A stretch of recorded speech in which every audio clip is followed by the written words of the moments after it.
Yeah, so greatest center of all time, Joker versus Shaq.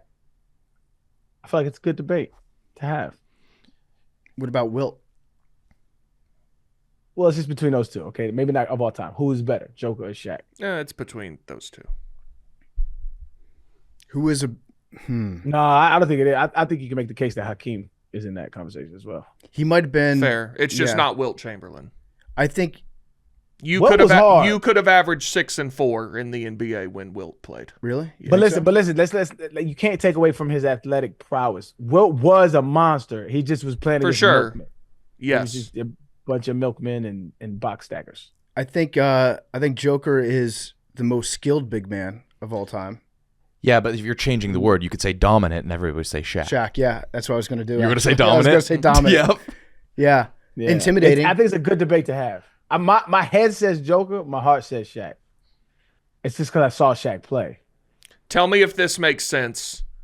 Jokic is a better basketball player, but Shaq was still better at playing center. Center, he's better center. That's my argument for the Kobe. For the LeBron Jordan debate. I think LeBron's a better basketball player all around, but like Michael Jordan was better at what he did.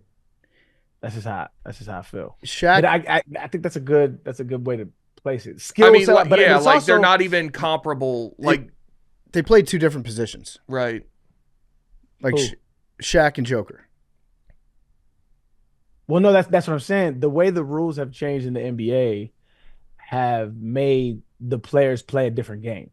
And so it's hard to judge Shaq by the skill set of a Joker because Joker plays in an era where everything is stretched and you have to have big men who shoot now. Mm-hmm. And so it's hard to judge that because I don't think anybody that has walked planet that can bang with Shaq like that except for Hakeem held him down. Do you think now if Shaq played in the modern era, I don't think he'd be as dominant as he was back then. But again, like you're talking about probably the first 7-footer to run the floor end to end like that. Oh, And I think he so- would. You think so? Nobody wants to play the way he plays anymore. I think he'd still be great. I just don't know if he would be as dominant as he was then. The game was different. I think It's a Jokic would probably still be great if he played back in the mid 90s. Yeah, he definitely would because he ain't no hoe. That's for sure. That's what I was about to say. Yeah, me too. Me three. Who in the modern game is a hoe? I ain't doing that. Listen, it's a different game, and I double checked with one of the OGs that play. I played golf with Clyde Drexler. Oh, awesome.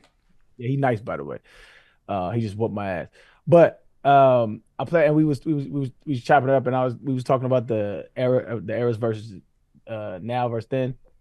And he was kind of saying it's a different game. He was talking about hand checking and how that's different and how that changes the mentality of how you play. It changes how, and it's not to say that these guys physically can't be involved in that game, but it's just the mindset is different. So like a lot of times cats get on the wing nowadays, they're looking to get fouled and they're looking to draw a foul rather than looking to score. And it's different. It's just a different mindset. So like, I don't know that you could say it's just, I think the mentality is soft, not necessarily the guy. You know what I mean? So like I think it's soft trying to draw a foul rather than trying to score. Like I think did I say this on the podcast?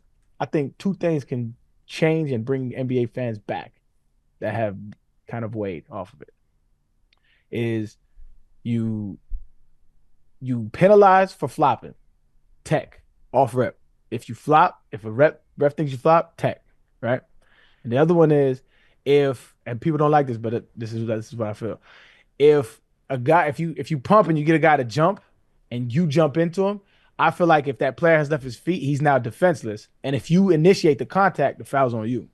That would eliminate guys attempting to draw fouls and then ticky-tack fouls. I hate that shit. Because there's a whole bunch of old footage of like Kobe. He'll get guys to pump and they'll go up and he'll shoot around them. That's a skill set. To me, it's just you getting bailed out, and I hate that shit.